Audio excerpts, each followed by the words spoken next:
2 రోజుల క్రితం సీఎం రమేష్ గారు కమ్మ సామాజిక వర్గం మీద కేటీఆర్ గారు మాట్లాడారని ఒక నిరాధారమైన మాటలు మాట్లాడటం జరిగింది.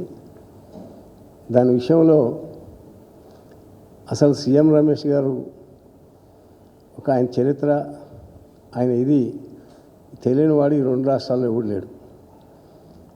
చంద్రబాబు నాయుడు దగ్గర అక్కడ కమ్మ పార్టీని నాశనం చేసి రాజ్యసభ తీసుకొని ఆయన ఓడిపోంగలోనే జంప్ చేసి బీజేపీకి పోయి మళ్ళీ బీజేపీ నుంచి తెలంగాణలో మరి ఆయన సామాజిక వర్గం మంది ఇక్కడ గవర్నమెంట్ వచ్చిందని చెప్పి మళ్ళీ ఈయన అక్కువ చేరి కేటీఆర్ దగ్గర అక్కువ చేరి మళ్ళీ ఆయన ఇష్టం వచ్చినట్టు ఏదో మాట్లాడుతున్నాను. మొట్టమొదటి విషయం ఏంటంటే ఆయన చెవిలో పూలు పెట్టుకున్న వాళ్ళకి చెప్పినట్టు చెప్తున్నాడు. ఎందుకంటే కాంట్రాక్టు అసలు కేటీఆర్ గారికి తెలుసునా ఏ విధంగా వచ్చేది అనేది. అంటే నీ సంగతి అందరికీ తెలుసు. ఎవడు డబ్బులు ఎక్కువ ఇస్తే వాడికి ఇచ్చిన రకాలు మీ పార్టీలన్నీ. ఎందుకంటే ఇవాళ నేను కూడా కాంగ్రెస్ పార్టీలో చూసి వచ్చిన వాడిని. నీవు 5-6 కంపెనీలు చెప్పినాయంటే ముఖ్యమంత్రి ఎవరు చెప్తే వానికే ఇచ్చినారు. నీ 5-6 కంపెనీలు టెండర్ వేయలేక కాదు, కానీ మరి నీకు ఇచ్చినట్టే మరి దాని విషయంలో ఎవరికి తెలియని వాళ్ళు వెనకంటే ఎట్టిస్తారు, ఆయనకు తెలుసు నాకు మాట్లాడటం నీ యొక్క అవివేకానికి నిదర్శనంగానే అంతకనే లేదు. ఎందుకంటే అది అందరికీ తెలిసిన విషయమే. రెండో విషయం ఏంటంటే కమ్మ సామాజిక వర్గం మీద కేటీఆర్ గారు మాట్లాడిన అనేది విషయం మాట్లాడుతున్నారు. అసలు నీకు నిజంగా కనుక తెలివి ఉన్నవాడో తెలివి లేనివాడో నాకు తెలియదు, కానీ మరి నువ్వు కవితని నేను 4 నెలల కింద కలిసినావని చెప్పి కేటీఆర్ గారు ఢిల్లీలో కలిసినారని చెప్తున్నావు. కానీ ఆగస్టు 27, 2024లో కవిత గారు జైలు నుంచి విడుదలైంది. నువ్వు కేసీఆర్ కలిసిన డేట్ ఏంటంటే మార్చి 26, 2024 నాడు నువ్వు కేటీఆర్ గారు ఢిల్లీలో నీకు కలిసినని చెప్తున్నావు. 4 నెలల క్రితం అని చెప్పి నువ్వే చెప్పినావు నిన్న స్టేట్మెంట్ 25. మరి నిజంగా అసలు ఆమె ఆ 8 నెలల తర్వాత నువ్వు కలిసి మళ్ళీ నేను బెయిల్ ఇప్పిమని అడుగుతున్నాడు ఆయన నువ్వు ఎంత దార్కార్యం అని చెప్పి బీజేపీలో పోయింది. నిన్న బీజేపీ ప్రభుత్వంలో నిన్ను బతిమాలుకోవాల్సిన అవసరం కేటీఆర్ గారికి లేదు. బెయిల్ కోసం బతిమాలుకునే అవసరం లేకపోతే నేను ఇది చేసుకుంటాను. మరి ఒట్టిగా అవివేకమైన మాటలు స్నేహితానికి విలువ లేకుండా మాట్లాడే మనిషివి నువ్వు. ఎందుకంటే నువ్వు ఎవరి దగ్గర వాళ్తే వాళ్ళ దగ్గర వాలిపోయే మనిషివి నువ్వు. అందుకనే ఒక విషయం దాంట్లో కమ్మ వాళ్ళ గురించి కూడా నువ్వు హెచ్చరించినావు. అసలు నిజంగా నీ కోడలు కమ్మ, మరి నువ్వంత పౌరుషంగల్లోడు అయితే నువ్వు ఆ కేటీఆర్ గారు అన్ననాడే ఈ విషయాలు మాకు అందరికి చెప్పాలి. 2 రాష్ట్రాల్లో ఉన్న కమ్మోళ్ళకు కూడా తెలియజేయాలి. ఇట్లా అంటున్నాడు కేటీఆర్ గారు తెలంగాణ రాష్ట్రంలో కమ్మోళ్ళకి తెలియజేయాలి. కనీసం నీకు అవగాహన లేకుండా ఏదో ఇప్పుడు నీకు మళ్ళీ ఇక్కడ ఉన్న వాళ్ళని కావలించుకొని ప్రభుత్వాల్లో పనులు దొబ్బడి చేసుకోవడానికి ఈ పిచ్చి మాటలు మాట్లాడటం వల్ల ఈ కమ్మ సమాజానికి తప్పుదోవ పట్టడం ఇది చాలా పొరపాటు. అసలు మాటలు మాట్లాడకు. ఎందుకంటే మేము జనతా పార్టీ కానించి రాజకీయాల్లో ఉన్నాం. ఇవాళ తెలంగాణలో కమ్మ సమాజానికి హక్కున పెట్టుకొని అన్ని సామాజిక వర్గాలను కూడా హక్కున పెట్టుకున్న ఏకైక వ్యక్తి కేసీఆర్ గారు అని చెప్పి నేను చెప్తున్నాను. ఎందుకంటే నేను అందరి నాయకుల దగ్గర పనిచేసి వచ్చినాను. అందరినీ కడుపున అన్ని సామాజిక వర్గాలని దగ్గర పెట్టుకున్న సూచన వ్యక్తి కేసీఆర్ గారు ఒక్కడని కూడా మనవి చేస్తున్నాను. ఎందుకంటే సామాజిక వర్గం కూడా మొత్తం కమ్మ సామాజిక వర్గం కూడా గుర్తించాలి. ఇటువంటి తప్పుడు మాటలు మాట్లాడి ఒక లేనిపోయిన అపోహలు సృష్టించడానికి ఈ తయారైన సీఎం రమేష్ గారి మాటల్ని తప్పనిసరిగా మనం అందరం ఖండించాల్సిన అవసరం ఉన్నది. ఎందుకంటే కేటీఆర్ గారు అసలు అయితే మీరు ఒకసారి చూడండి, ఎన్టీ రామారావు ప్రభుత్వంలో తప్పితే తిరిగి తెలంగాణ గడ్డ మీద 6-7 నాయకుల్ని కమ్మ నాయకులను తయారు చేసిన గంత ఒక కేసీఆర్కే దక్కింది. అది ఒకవేళ నిజంగా కమ్మ వాళ్ళని కనుక లోపల కోపం ఉంటే, కమ్మ వాళ్ళు అక్కర్లేదనుకుంటే అసలు 7 మంత్రివర్గంలో 7 ఎమ్మెల్యేలకి స్థానం తెలంగాణలో కమ్మ సామాజిక గెలిచింది. ఒక 7 ఇక్కడ ఒక తెలంగాణలోనే చెప్పి మనం చేస్తున్నాం. ఎందుకంటే దాంట్లో అసలు ఎంతమందికి పదవులు ఇచ్చినారో మీరు ఊహించిన విధంగా చాలామందికి ఈ కమ్మ వాళ్ళకు కూడా చాలామందికి తెలియకపోవచ్చు. ఆ సీఎం రేవంత్ రెడ్డికి అసలు తెలియదు సీఎంకి. ఎందుకంటే పువ్వాడ అజయ్ గారికి 2018లో నుంచి 23 వరకు మంత్రి చేసినాడు. నాగేశ్వరరావు గారు పార్లమెంటరీ మెంబర్ చేసినాడు. పార్లమెంటరీ నాయకుడికి కమ్మ నాయకుడికి మరి తెలంగాణ వాళ్ళ కమ్మలకు వ్యతిరేకమైతే కమ్మ నాయకుడికి పార్లమెంటరీ నాయకుడు 2019 నుంచి 24 దాకా ఆయన చేసినాడు. తాత మధుకి ఖమ్మంలో ఎమ్మెల్సీ టికెట్ ఇచ్చి చేయటం జరిగింది. ఆయన జిల్లా అధ్యక్షుడు కూడా ముగ్గురికి ఖమ్మం మొత్తం తెలంగాణ రాష్ట్రంలో ముగ్గురికి జిల్లా అధ్యక్ష పదవులు కూడా ఇచ్చినారు ఖమ్మాళ్ళకి. మరి ఖమ్మం జిల్లాలో తుమ్మల నాగేశ్వరరావు గారు 14లో ఓడిపోయి ఇంట్లో పండుకుంటే తీసుకొచ్చి ఆయన 14లో ఓడిపోయి ఇంట్లో పండుకుంటే అప్పుడు ఓడిపోయి ఇంట్లో పండుకుంటే తీసుకొచ్చి మంత్రి ఇచ్చి అంటే ఎంత గొప్ప దార్శనికతకు ఇదే విషయం ఖమ్మంలోకి వ్యతిరేకమనే దానికి మరి నువ్వు మాట్లాడే మాటలకు దీన్ని బట్టి సిగ్గు నువ్వే తుమ్మల నాగేశ్వరరావు గారి పేరు ఆయన తీసిండు కాబట్టి చెప్తున్నాను. ఆయనే తీసిండు తుమ్మల నాగేశ్వరరావు గారు పెద్ద లీడర్ అని. అటువంటి లీడర్ని తీసుకొచ్చి మంత్రి ఇచ్చి తర్వాత ఎమ్మెల్సీ ఇచ్చినాడు. అంటే ఎవరు కూడా ఇంత ధైర్యం చేసిన ఖమ్మంలోకి ఇంత న్యాయం చేసిన మనిషి ఎవరు లేరు, ఒక బీఆర్ఎస్ పార్టీ కేసీఆర్ గారు తప్పితే. మంత్రి ఇచ్చి మళ్ళీ ఆయన కావాలంటే కారు గుర్తు మీద మళ్ళా ఎమ్మెల్సీగా ఇచ్చి మళ్ళీ ఎమ్మెల్సీ కూడా కాదు నేను పాలేరులో పోటీ చేస్తానంటే మళ్ళీ కారు గుర్తు మీదనే ఆయన ఎమ్మెల్యేగా గెలవటం జరిగింది. తర్వాత మళ్ళీ టికెట్ ఇచ్చినాడు, ఇస్తే ఓడిపోయినాడు. దానికి ఎవరు బాధ్యులు కాదు. మీరు ఆయన గురించి మళ్ళీ ఈయన సీఎం రమేష్ గారు మాట్లాడతారు. ఎందుకంటే ఈ జిల్లాలో ఖమ్మం జిల్లాలో అసలు మీరు విచిత్రపోతారు. శ్రీనివాసరెడ్డి గారిని కూడా పొంగులేటి శ్రీనివాసరెడ్డి గారిని కూడా కాదని నాగేశ్వరరావు గారికి పార్లమెంట్ టికెట్ ఇచ్చి ఎంపీ చేసి ఆయన పార్లమెంటరీ పార్టీ నాయకుడిని చేసిన ఘనత ఒక కేసీఆర్కే దక్కింది. మరి ఎప్పటి వరకు ఏ పార్టీలు కూడా ఎవరు కూడా ఎమ్మెల్యే టికెట్ ఇచ్చిన వాడు లేడు. ఏ పార్టీలో కూడా ఇంతవరకు ఎమ్మెల్యే టికెట్ ఇచ్చినవాడు బీజేపీ కానీ కాంగ్రెస్ కానీ ఎమ్మెల్యే టికెట్ ఇచ్చినవాడు కూడా లేడు. మరి దాని మీద మరి దాంట్లో కొండబాల కోటేశ్వరరావు అనేటానికి 7 సంవత్సరాలు అందరికీ ఒక్కొక్క సంవత్సరం 2 సంవత్సరాలు కార్పొరేషన్లు ఇస్తే ఆయనకి 7 సంవత్సరాలు తీసేయకుండా కొండబాల కోటేశ్వరరావు గారిని ఇక్కడ మన సీడ్ కార్పొరేషన్ మరి తెలంగాణ రాష్ట్ర సీడ్ కార్పొరేషన్కి చైర్మన్గా చేయటం జరిగింది. రాయల్ శేషగిరి గారికి ఖమ్మంలో డీసీఎంఎస్ చైర్మన్ ఇచ్చినారు. దొండపాటి వెంకటేశ్వర్లు గారికి ఖమ్మం డీసీఎంఎస్ వైస్ చైర్మన్ గారు ఇచ్చినారు. మరి ఎందుకంటే ఖమ్మంలో ఏ విధంగా కంచర్ల చంద్రశేఖరరావుకి జడ్పీ వైస్ చైర్మన్ ఇచ్చినారు. కొత్తగూడెంలో కొత్తపల్లి నీరజకి ఖమ్మం మేయర్ ఇచ్చినారు. సత్తుపల్లి మున్సిపల్ చైర్మన్ కూనపూడి మహేష్కి చైర్మన్ ఇచ్చినారు. ఇల్లెంద మున్సిపల్ చైర్మన్గా డి వెంకటేశ్వర్లకు ఇచ్చినారు. జెడ్పీటీసీలు ఎంపీపీలు కార్పొరేషన్ 19 కార్పొరేట్ టికెట్లు ఖమ్మంలో ఇచ్చిన ఇప్పటి వరకు ఒక కేసీఆర్ తప్పితే ఎవరు ఇవ్వలేదు. ఖమ్మం చరిత్రలోనే ఎప్పుడు ఇవ్వలేదు. 19 కార్పొరేట్లు అయితే 17 కార్పొరేట్లు ఖమ్మంలో గెలిచినారు.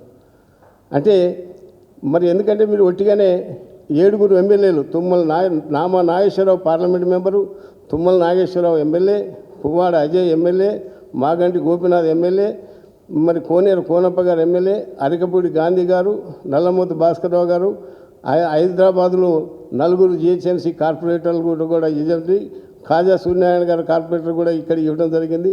మరి ఇన్ని పదవులు ఖమ్మంలోకి ఇచ్చింది అసలు తెలుగుదేశంలో కానీ లేకపోతే కాంగ్రెస్లో కానీ ఒక కార్పొరేటర్ కాదు కదా, ఒక పదవి కూడా ఇచ్చిన వాడు ఇప్పటి వరకు లేడు. వాళ్ళు సీఎం రమేష్ ఇంకేదో మాట్లాడితే ఖమ్మం వాళ్ళకి వ్యతిరేకం కేటీఆర్ మాట్లాడని ఒట్టిగా లేనిపోయినని. ఎందుకంటే నీకు పర్సనల్గా వ్యక్తిగతంగా ఏదైనా ఉంటే విషయాలు మాట్లాడుకోడు, కానీ ఈ పిచ్చి మాటలు మాట్లాడటం మనకు ఖమ్మం వాళ్ళకి న్యాయం చేసింది కూడా ఒక బీఆర్ఎస్ ప్రభుత్వంలోనే జరిగింది. కానీ అంతకన్నా ఇది లేదని కూడా కేసీఆర్ గారు ఎంత దార్శకుడు. 5 ఎకరాలు ఇలా 300 నుంచి 400 కోట్ల ఖరీదు చేసే భూమిని కేసీఆర్ గారు మాదాపూర్లో ఖమ్మ సంఘానికి కట్టుకోవడానికి ఖమ్మం సామాజిక వర్గానికి 5 ఎకరాల భూమి ఇవ్వటం జరిగింది. దానికి పిచ్చిలేసేవారో కోర్టులు వేస్తే దానికి ఆగితే ఈ రోజు వరకు నేను రేవంత్ రెడ్డి గారికి నేను నమస్కారం చేసి చెప్తున్నా, నువ్వు ఇప్పుడు కనీసం అది క్లియర్ చేసి ఇస్తే మేము దాంట్లో బ్రహ్మాండంగా 200 కోట్ల రూపాయలతో ఇలా అక్కడ బిల్డింగ్లు కట్టుకోవడానికి ఆస్కారం ఉంది. మేము కట్టి దాన్ని మీకు ఇలా ఒక మూమెంట్ లాగా మా ఖమ్మ సమాజానికి పనికి వస్తుంది. నువ్వు ఆ పని పూర్తి చేయక 2 సంవత్సరాల నుంచి నిన్ను అడుగుతున్నారు మా వాళ్ళు, కానీ నేను దానికి ఏం సమాధానం చెప్పలేక కోర్టులో ఉంది, అది ఉంది, ఇదని దాటేసే ప్రయత్నం చేస్తున్నావు. ఎందుకంటే అన్ని సామాజిక వర్గాలకు ఇచ్చారు కేసీఆర్ గారు, మొత్తం సామాజిక వర్గాలకు ఇచ్చారు. డబ్బులు కూడా ఇచ్చారు కట్టుకోవటానికి. మాకు కూడా 5 కోట్ల రూపాయలు ఇచ్చారు. అయినా కూడా మేము పెద్ద ఎత్తులో కట్టాలని దానికి ప్లానింగ్ చేసి అంత చేసి కార్యక్రమం చేసుకున్నాం. ఇవాళ హైదరాబాదులో నిజంగా కూడా నేను సమాజానికి కూడా విజ్ఞప్తి చేస్తున్నా, మనం జాగ్రత్తగా ఉండకపోతే, ఎందుకంటే కేసీఆర్ ప్రభుత్వం వచ్చిన తర్వాతనే అన్ని రంగాల్లో, ఫార్మా రంగం కానీ, సినిమా రంగం కానీ, రియల్ ఎస్టేట్ రంగం కానీ, అన్ని రంగాలలో సంతోషంగా ఐటీ రంగంలో కానీ అందరూ అన్ని రంగాల్లో కూడా కమ్మ సామాజిక వర్గం అగ్రస్థానంలో ఉండి ఎన్నడూ కూడా 2 రాష్ట్రాలు కలిసి ఉన్నప్పుడు కూడా మన సామాజిక వర్గానికి లబ్ధి పొందిన సమయం లేదు. ఈ యొక్క కేసీఆర్ ప్రభుత్వ పాలనలోనే మనం చాలా లబ్ధి పొందినాం. చాలా సంతోషంగా ఏమి ఇబ్బందులు పడకుండా, ఎక్కడ కూడా చిన్న ఇబ్బంది రాకుండా మరి అన్ని రకాలు కూడా ఇది ఉన్నది. ఉద్యోగస్తులు కూడా ఇవాళ ఛాలెంజ్ చెప్తున్నాను. ఉద్యోగ రంగాల్లో కూడా మన వాళ్ళకి 5 అవి ఏ ఆఫీసర్ని కావాలంటే కేసీఆర్ గారిని అంటే ఆఫీసర్ని మన పోస్టింగ్లు చేయించిన సందర్భాలు ఉన్నాయి. 8 మంది ఆఫీసర్లు నయం కేసులో సస్పెండ్ అయితే నేను కేసీఆర్ గారి దగ్గర బొంగులోనే ఇట్లా కమ్మ సామాజిక వర్గం ఇట్లా మరి కాంగ్రెస్లో వాళ్ళని వాడుకొని వాళ్ళందరి చేత ఎన్కౌంటర్ చేయించి వాళ్ళందరినీ సస్పెండ్ చేస్తే నేను మాట్లాడి వాళ్ళందరినీ కూడా ఇమీడియట్గా ఈ కమ్మ సామాజిక వర్గానికి మనం న్యాయం చేయాలి. ఇప్పుడు ఇంటి ఏమంటే ఆయన అందరినీ సస్పెండ్ క్యాన్సిల్ చేసి వాళ్ళందరికీ ఇలా ఎస్పీలు పోస్టులు ఇచ్చారు. అంటే ఏదన్నా బెనిఫిట్, ఏదన్నా కమ్మ సామాజిక సంతోషంగా బతికిందంటే ఒక కేసీఆర్ గారి పరిపాలనని. ఇవాళ అందరినీ కుప్పగూల్చిండు.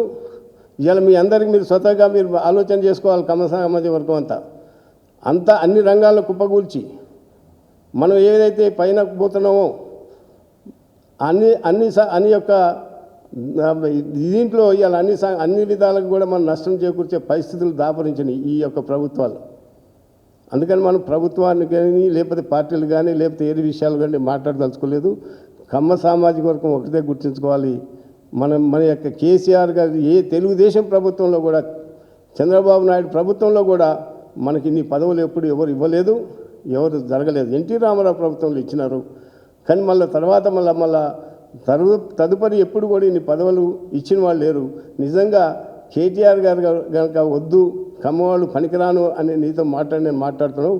ఒకటి అబద్ధాలు మాట్లాడకు సీఎం రమేష్ గారు. ఎందుకంటే నీకు తెలుసు నేను ఆ పదం వాడకూడదు. ఎందుకంటే నువ్వు ఎవరి దగ్గర డబ్బులు పెట్టి ఏదైనా మేనేజ్ చేసుకుంటావు అనుకుంటావు, కానీ తెలంగాణలో నీ యొక్క ఆట చెల్లదు. ఎందుకంటే అసలు ఈ పరిస్థితి రాదు. నువ్వు పుచ్చుకో నువ్వు ఎక్కడ ప్రారంభమైనవో నీ దశ ఏందో, మీ నాయన ఏ దశలో సారా కాంట్రాక్టరు, అక్కడి నుంచి ఎందుకంటే నువ్వు ఎట్లా పెరిగినావు, ఏం చేసినావు, ఎవరితోనే డబ్బులు కొనుక్కునే భ్రమపడితే మట్టిగా తప్పు. అయినా మీ వ్యక్తిగత విషయాలు ఉంటే మీరు మాట్లాడుకోండి, కానీ కమ్మ సామాజిక వర్గాన్ని ఇట్లా అన్నాడని చెప్పి బ్లేమ్ చేయటం నీకు సిగ్గు చేయటం. ఎందుకంటే నీ కుటుంబం కూడా, మీ కోడలు కూడా మా బంధువు కమ్మ సామాజిక వర్గం చెందినామని చేసుకున్నావు. కానీ ఈ విధంగా ఇట్లా మాట్లాడి మాకు బీజేపీకి వీళ్ళకి మళ్ళీ చంద్రబాబు అందరికి తగులు పెట్టి ఎవరికో దగ్గర కావాలని ఆలోచన చేస్తే నీ తప్పుడు మాటలకి ఈ సమాజం ఏం లొంగదు.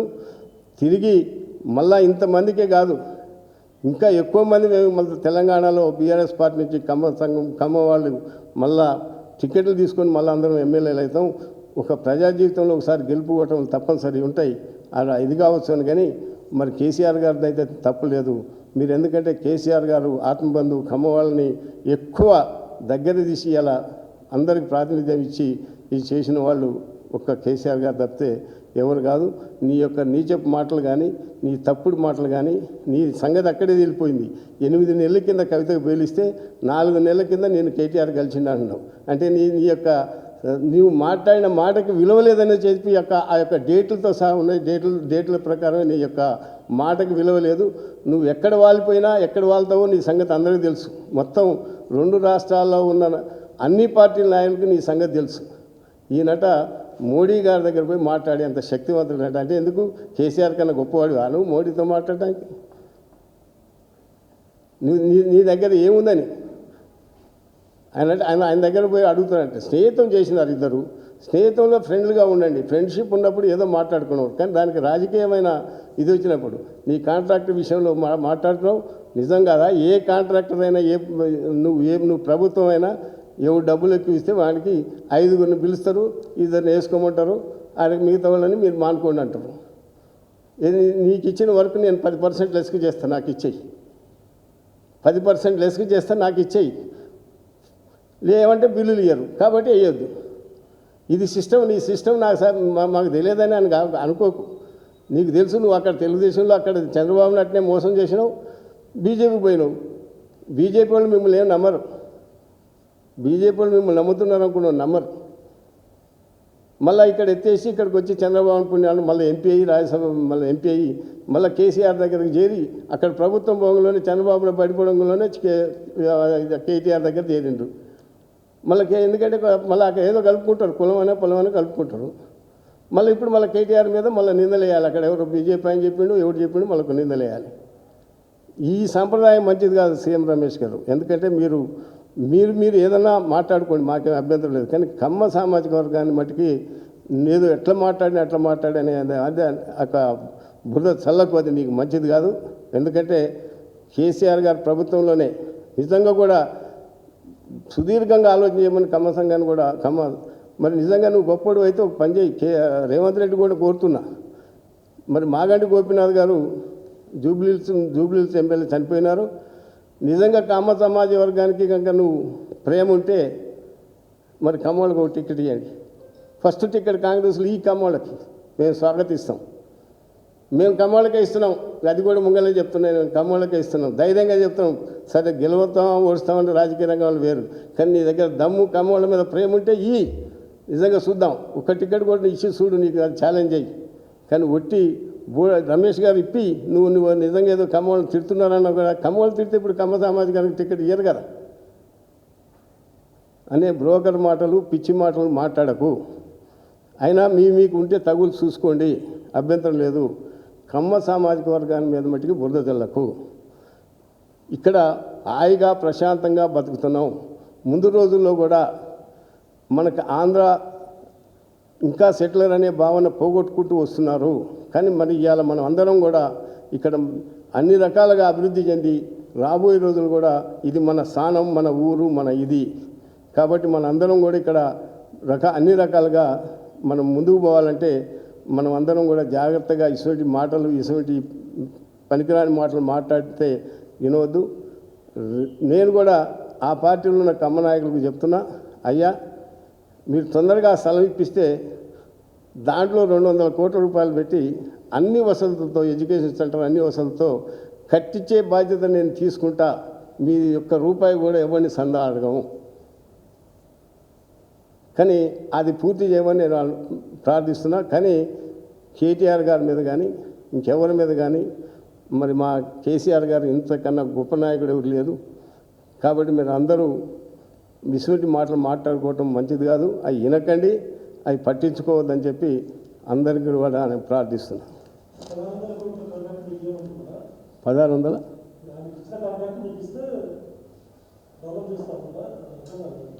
మేము కమ్మ సామాజిక వర్గం వాళ్ళనే కట్టుకుంటానికి సిద్ధంగా ఉన్నాం, భవనం కట్టుకుంటానికి. కమ్మ సామాజిక వర్గం అక్కడ కట్టడానికి స్థలంలో అన్ని డెవలప్మెంట్ ఎడ్యుకేషన్ సెంటర్ కట్టడానికి ఇచ్చింది కూడా అందుకని.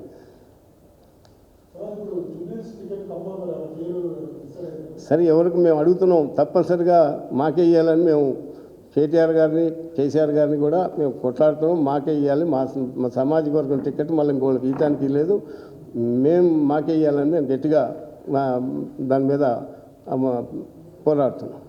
నిజంగా కూడా మీరు ఒక గొప్పతనం కమ్మ సమాజం వరకు నీ నుంచి నేను చెప్తున్న ఒక విషయం నేర్చుకోండి.